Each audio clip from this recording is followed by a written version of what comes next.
आता कैलास अडगावकर ज्वेलर्स सोबत सोनं घेणं झालं आणखीन सोपं.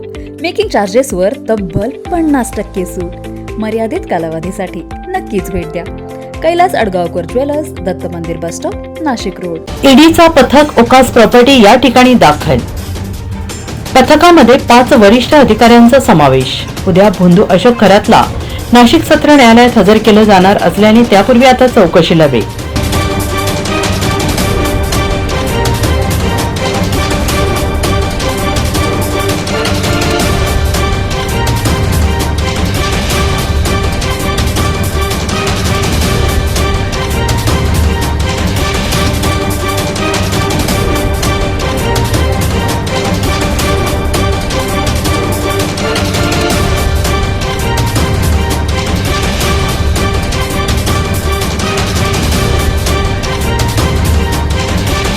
NCN न्यूजसाठी रोहन दानी, नाशिक.